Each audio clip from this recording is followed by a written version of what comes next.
جديدة من حلقات فضفضة. النهاردة هنكمل حلقتنا عن الاكتئاب.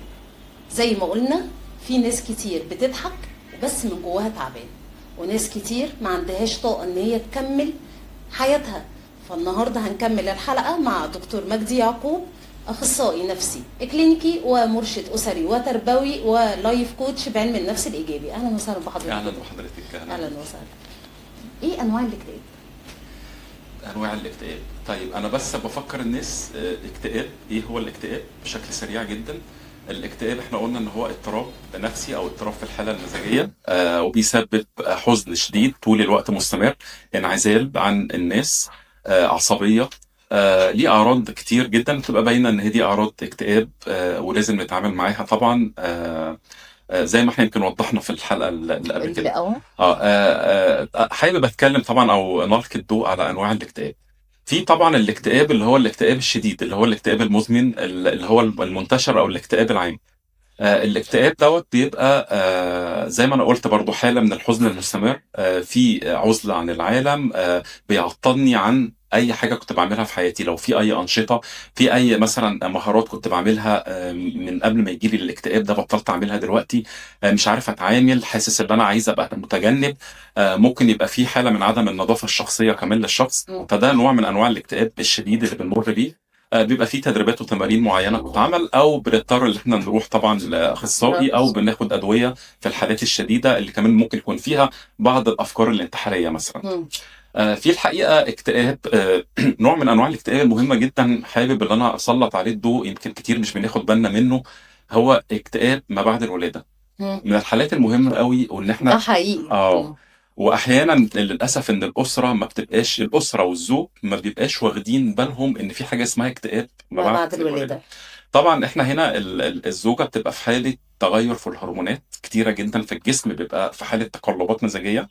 فاحيانا كتير لما بيجي لها الاكتئاب بيبقى نفس الاعراض بتاعت الاكتئاب العام، زائد كمان، وده الصراع الاقوى بقى، ان هي بيبقى عندها خوف ان انا مش عايزه ااكل البيبي، او انا مش هقدر ارعاه، او انا عندي حاله كده ان انا عايز اذي البيبي، يعني شويه توصل ان انا خايفه اذي ابني الطفل. او الطفل.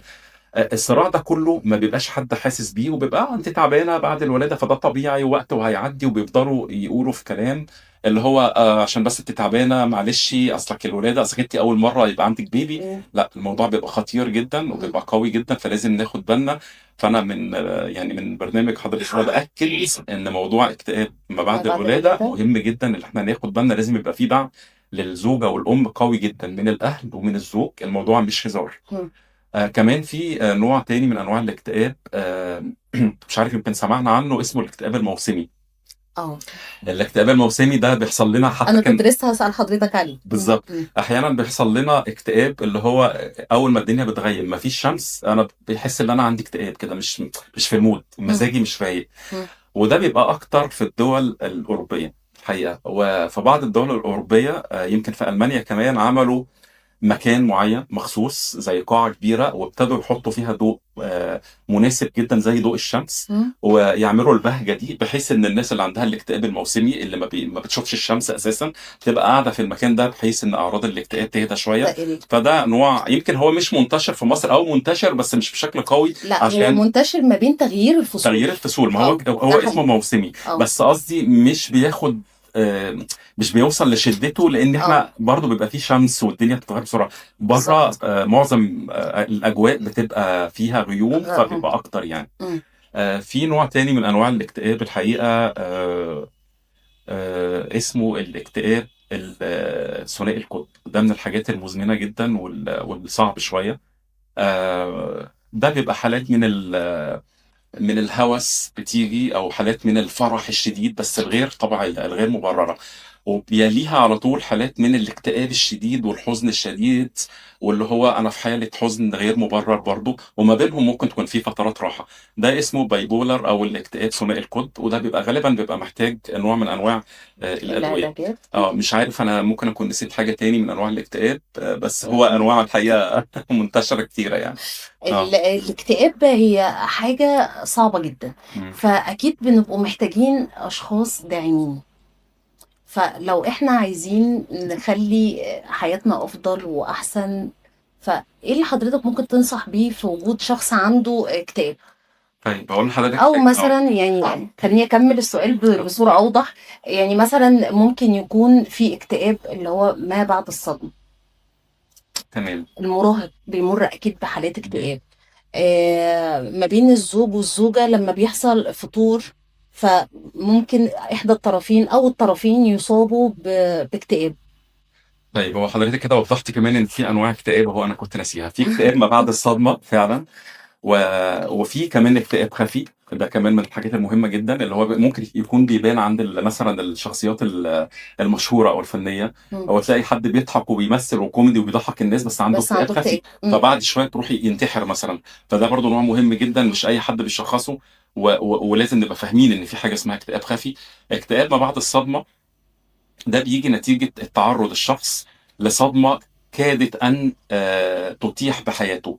فلازم بس عشان خاطر نبقى فاهمين، مش أي صدمة بتكون صدمة قوية ممكن تتيح بحياة الشخص أو بحد من المقربين ليه. اللي هو اتعرض لصدمة، هو حس من جواه. أنا ماليش دعوة حضرتك أو أنا شايفها إزاي، أنا بتكلم على على الشخص الشخص نفسه. نفسه. هو شاف إن الصدمة دي كانت أثرت سلبيا على حياتي، كنت هموت. يعني ممكن حد يتعرض لصدمه، مثلا بنت تعرضت لتحرش. هو ممكن حد يقول خلاص تحرش، ما احنا يعني البنات فيها كتير والموضوع لا، هي حست ان هي حياتها هتنتهي، مم. ما كانتش قادره تستحمل، فبالتالي عرضها دي الاكتئاب ما بعد بترجع الصدمه. لنفسية بقى. الله ينور، يعني تمام. مين يقدر يستحمل فيه. تمام. المرونه النفسيه بتاعت الشخص نفسه. تمام. او حد من اسرته تعرض لصدمه كادت تؤدي فقد للوفاه مثلا، شخص. او فقد شخص. وده طبعا بيبقى عايز يتجنب كل الاشخاص اللي ممكن يفكروه او كل الاماكن اللي بيفكروه عن الحدث. بيبقى فيه انعزال، بيبقى فيه قله نوم، مش عارف ينام، في كوابيس مستمره خاصه بالحدث اللي حصل له، او بالمشهد بيبقى محفور في دماغه، فكل شويه بيبقى فاكره. فدي من الحاجات المهمه الحقيقه. طيب حضرتك برضو سألتني سؤال، قلتي هو ازاي المراهق. يبقى في دعم. المراهق برضو، المراهق اساسا من سمات المرحله التقلبات مزاجية. المزاجيه، عشان خاطر بيبقى فيه هرمونات. مم. الهرمونات دي بتزيد في الفتره دي، تمام. من طبيعه الهرمونات دي بتعمل تقلب في المزاج، فطبيعي جدا المراهق يبقى عنده اكتئاب. طيب هل اكتئاب ده بيبقى بسيط عشان المرحله، عشان سمات من سمات المرحله؟ طيب او ممكن تلاقيه قاعد لوحده بيعيط، تلاقي مثلا البنت كده في سن 12 سنه قاعده بتعيط بدون سبب، بتسمع اغاني حزينه مثلا. بتسمع اغاني حزينه ليه؟ خلاص احنا فاهمين. عشان كده بقول ان مهم ان نعرف السمات الشخصيه. تمام. فانا فاهم ان انا مش قلقان، انا فاهم ان دي مشكله من تغير الهرمونات. طب افرض بقى الموضوع زاد، لان ممكن فعلا يجي لهم اكتئاب. يعني في السن ده ممكن يكون عنده مرض الاكتئاب. تمام. مرض الاكتئاب اللي انا بلاقيه بقى انعزل، مش عايز يروح المدرسه، عايز ينعزل عن الاسره، مش بيكلم حد، مش بياكل، عنده امتحانات مش عايز ينزل يروح الامتحانات. ابتدى كمان يبقى حاسس ان هو عنده، او الاهل مثلا بتلاحظ ان هو في عدم نظافه شخصيه بقاله فتره. فهنا نقلق، نروح لمختص. تمام. وبرضو ده كده الاكتئاب المراهق. كنت حضرتك سالتي برضو حته الدعم. طبعا اللي بيدعم المريض الاكتئاب هو ده اللي عليه الحمل الاكبر الحقيقه.